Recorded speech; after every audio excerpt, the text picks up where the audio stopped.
Top stories in our news today. Robert Rogers Mwanza, a Petaoke resident who was arrested for allegedly sexually abusing an unconscious woman, has been charged with indecent assault on a female.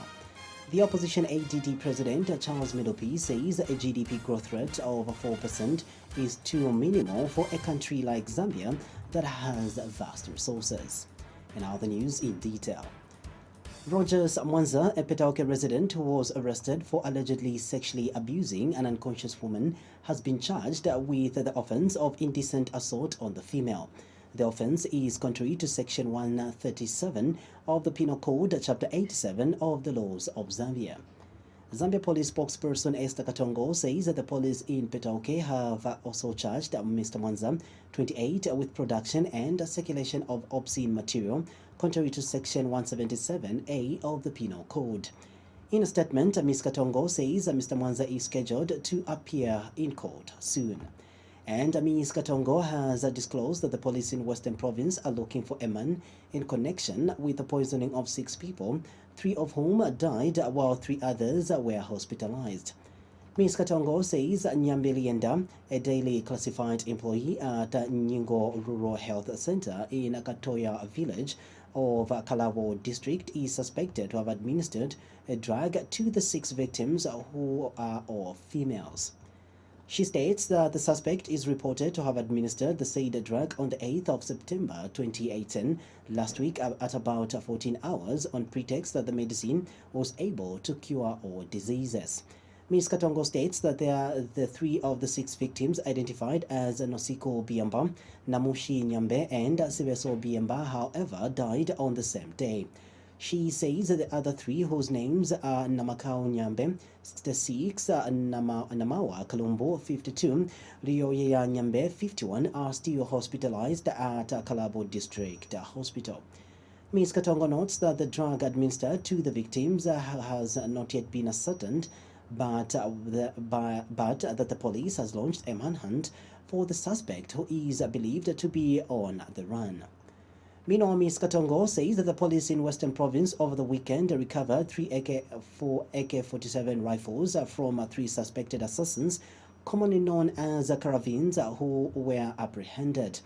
Ms. Katongo says that the suspects were apprehended after police conducted an operation following a tip-off from members of the public.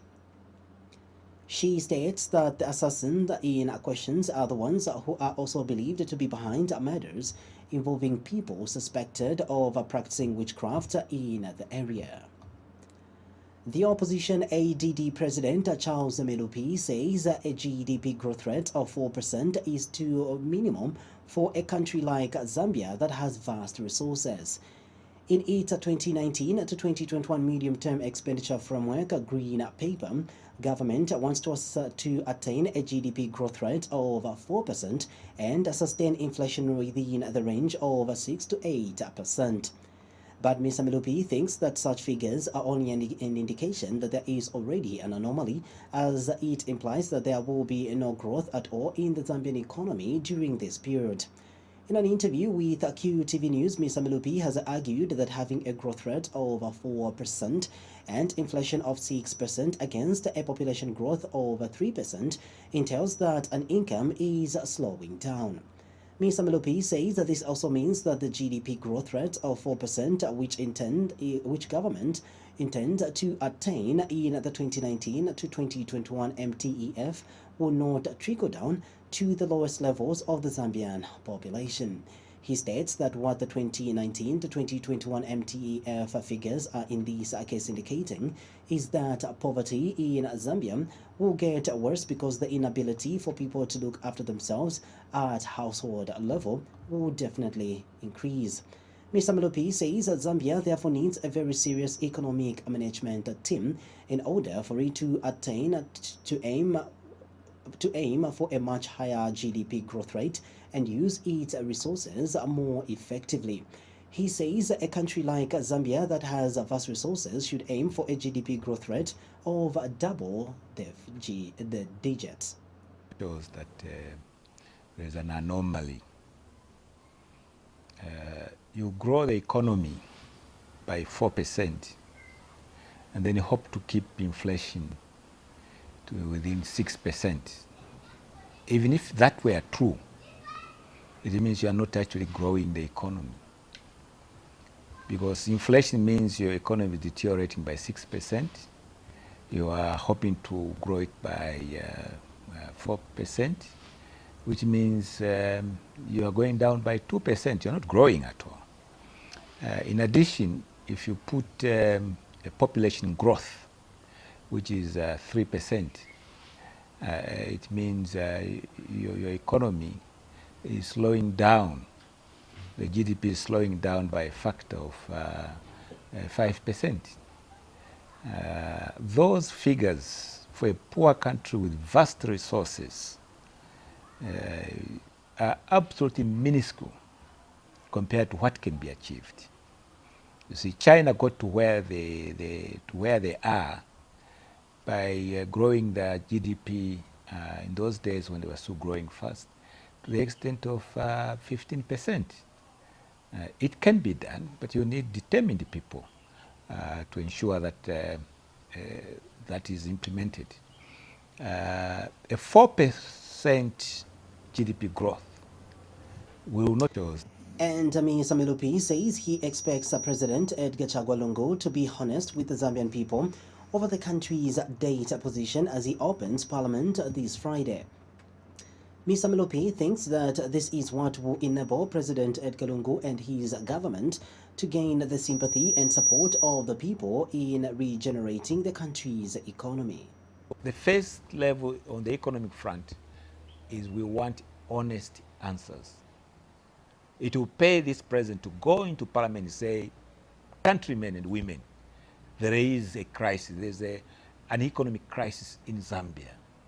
Because it's only when you accept that there's a crisis, then you can get all Zambians to come around you to support in terms of regenerating this economy, in terms of creating employment and getting the economic sectors going. At the moment, they're all dormant, they're all not producing. The people running this economy are foreigners through what I've talked already, construction and other projects, construction, mining. The only thing that's probably in our hands is agriculture. And you have seen what I've done with agriculture. No one can make money out of agriculture because the inputs are so expensive. The final product, when you produce it, government controls the price. So even that, we're not able to make it grow. My wish really is to see this president go into parliament. Number one, be honest with the Zambian people. Zambian people. Economist Oliver Sasa has encouraged the government to acknowledge that Zambia has a serious debt problem. Professor Sasa says while Zambia is not yet in a debt crisis, it will head towards debt stress if nothing is done to address the current debt position. He says this is because public debt is likely to edge higher over time. Speaking when he launched his report dubbed How to Avoid Zambia's Public Debt Toppling the Economy into Crisis, Professor Sasa said government should be transparent about the situation and must take credit steps to reduce debt and eliminate arrears. Professor Sasa says that there is a significant risk that higher market interest rates will lead to an accumulation of more problems for the Zambian economy if the debt challenges are not faced head-on and urgently. He says addressing these challenges will, however, require tough decisions on public spending and taxes in the shortest term. Measures, he says, will bring immediate benefit. And you can only pray that copper price will not worsen, come down. Because then it means that you will, in fact, be so dependent on exogenous factors over which you have very little control. Government will actually be unable to meet its commitments, including payment arrears and servicing the debt. If you default, that is more serious. Zambians will suffer more, poverty will worsen, and the poorest will be hit more, and the poverty reduction dreams will fade away. The last scenario is act now. You must act now. There is some positive traction here, but we are still getting contradictions. The Minister of Finance has indicated and recognized that there is a debt crisis looming. And we would like to hear the same voice from her colleagues in Cabinet, including from the head of state. There is and must be, we should acknowledge the existence of a looming economic crisis. There are a number of measures that ought to be taken to avert. And speaking at the same event, former Finance Minister Ngandu Magande has called on Finance Minister Margaret Mwanakatwe to have an open door policy to accommodate economic exports. Mr. Magande says that this is in order that government finds a lasting solution to the debt crisis Zambia is currently facing. I think there is a sense of the urgency of the other people wanting to have a conversation with the government. That's what I always say, to have a conversation with the government.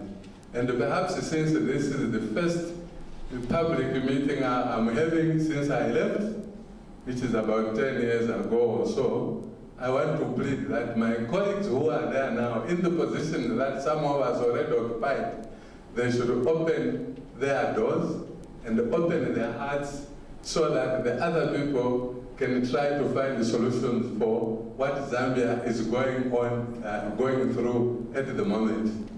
Meanwhile, Jesuit Center for Theological Reflection JCTR Executive Director Emmanuel Mumba has expressed concern at the rate at which Zambia's debt has been accumulating. And what we are saying is there something that can be done now to arrest the situation so that we do not plunge into a situation deeper than where we are in this situation where we're not yet in a crisis. The social sector spending has been compromised. I think resources going to education, to health, and to provision of services such as water and sanitation have not been very good already in this situation that we are in at the moment.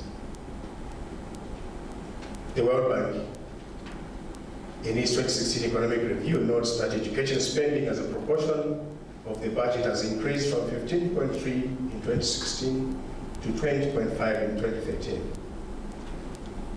The Zambia State Insurance Corporation, ZISC, has affirmed a commitment to growing insurance levels and increasing financial inclusion in Zambia as it celebrates its Golden Jubilee.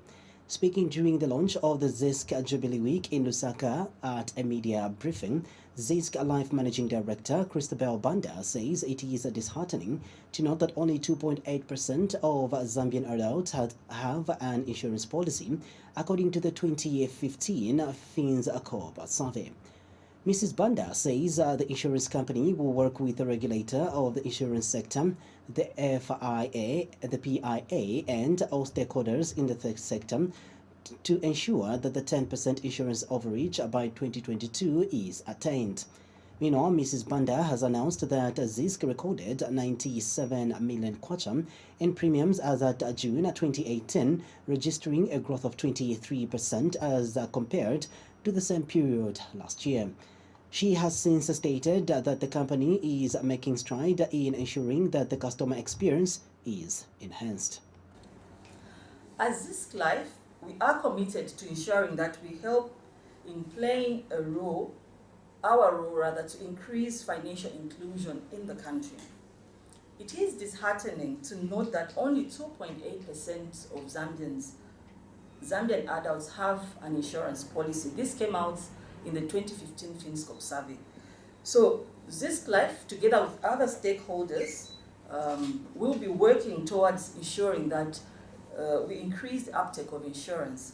We will be working with the insurance regulator, the Insurance Association of Zambia, and indeed other stakeholders, so that we can drive these numbers up. And in the financial inclusion strategy, you will note that the target that has been set by the financial sector is to ensure that at least 10% of Zambian adults have an insurance policy by 2022. Over the last 10 years, ZISC Life has grown its total assets from 212 million in 2009, when it started operating as a separate entity, to the current 402 million as at our last financial year, which is 31st December 2017. Our asset size was 402, making us the largest, making the company the largest in terms of the balance sheets on the Zambian insurance market. And Zisk Life Insurance has launched its Jubilee Week with a number of community social responsibility activities lined up across the company's branch network. Mrs. Banda says the Jubilee celebrations are a point of rebirth for Zisk Life Insurance and create an impetus for a focus on the transformation agenda of the company with the view of meeting future needs of all stakeholders. As we launch our Jubilee Week, which runs from today to Friday this week, some of the activities that we lined up include, but not limited to, various interactions with the Zambian public, including other social corporate responsibilities. In the past 50 years, we have seen the company make significant contributions to the growth of the Zambian economy, as depicted in the various investments in real estate across the country. I'm sure you've seen a lot of these buildings across the country.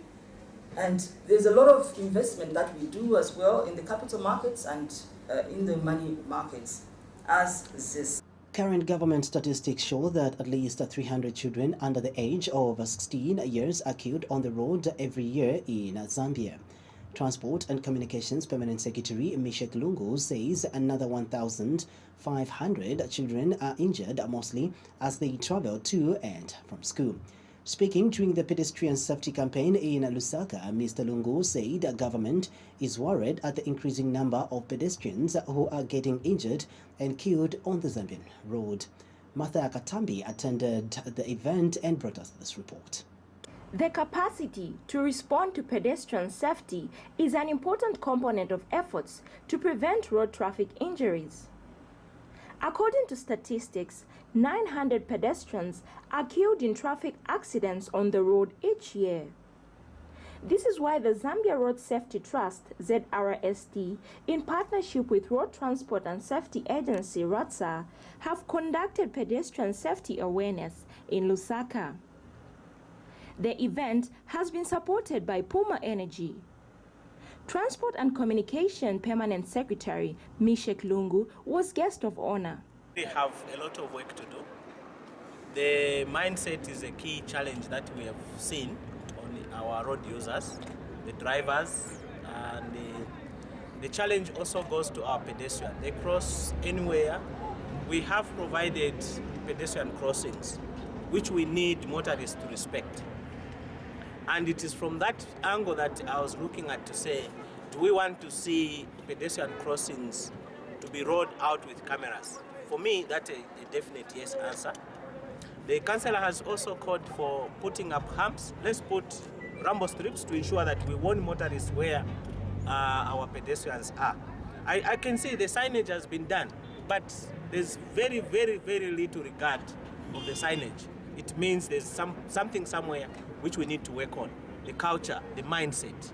United Nations Development Program Deputy Country Director Sergio Vodini, who attended the event, echoed government's concern.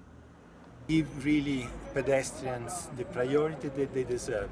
In this country, the statistics says only 10% of the trips each day are done by motorized, like vehicles and so on. 90% of Zambians are walking.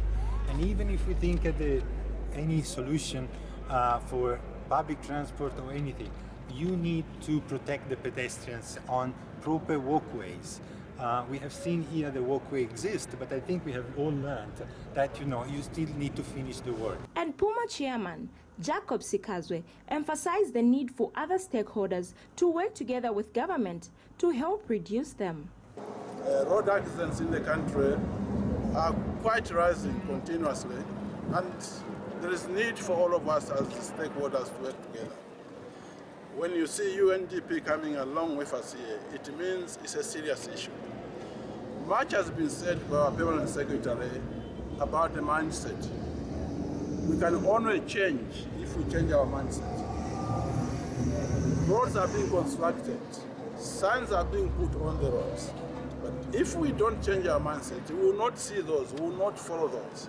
Justin Kabwe Ward 21 Councillor Teddy Mwaba, who was also part of the safety campaign, is happy that this campaign was held in his ward. Partners, the PS, the UNDP and partners for identifying our ward to do this very important task. And all I can say, we have seen how the conduct of road use has been. So all we need to do is to keep sensitizing. But for this, I would want to extend the sensitization call to the churches, because churches are key stakeholders. They keep men and women who drive always. They harbor so many flock who use these roads. So I'm appealing to them, each time they open the Bibles, they should speak about road safety. The Pedestrian Safety Awareness Campaign is aimed at engaging and empowering pedestrians and motorists to exercise caution and form safe travel habits. Martha Katambi, reporting for QTV News in Lusaka. And finally, in our news, the Election Commission of Zambia ECZ has been urged to announce the nomination fees for the 2021 presidential, parliamentary and local government elections. Third Liberation Movement leader Enoch Tonga has suggested that as party seeking public office, he does not subscribe to the idea of making decisions on the 11th hour. He tells Q News in an interview that it is important that the Electoral Board announces the nomination fees now to allow some aspirants to start preparing on time. Mr. Tonga says ECZ should tell the country whether it will maintain the 2016 general elections nomination fees or not. We have written to ECZ. We have written to ECZ, that is the Electoral Commission of Zambia. Why? Because this is a central body when it comes to the management of elections in the Republic of Zambia. What we are saying is that we demand from the ECZ that they must make it known today. When we say today, we mean as quickly as possible. The earliest possible could be this year, that they must inform the people of Zambia what would be the presidential, parliamentary, as well as local government nomination fees. You'd agree with us that ECZ behaves very funny when it comes to elections. And as a credible party seeking public office in 2021, we are not going to allow this, where you leave such a very important decision to an 11th hour. So what we are demanding is that we want to see ECZ coming out very clean. They must make it public, their intentions in as far as the presidential, parliamentary, as well as the local government elections nomination fees is concerned. That simply means that they can either adjust the fees upward or bring them down. If not, they can indeed maintain the 2016 general elections nomination fees. So all in all, we are saying that ECZ must make it very public, very clear, their intentions before it's too late, so that Zambians can know. That will help the Third Liberation Movement, as well as those who are seeking to participate in the 2021 general elections, to plan ahead, not... As we end the news, a recap of stories making headlines. Rogers Mwanza, a Petauke resident who was arrested for allegedly sexually abusing an unconscious woman, has been charged with indecent assault on the female. And the opposition ADD president Charles Milupi says a GDP growth rate of 4% is too minimal for a country like Zambia that has vast resources. Thank you so much for watching. Until then, it's bye-bye.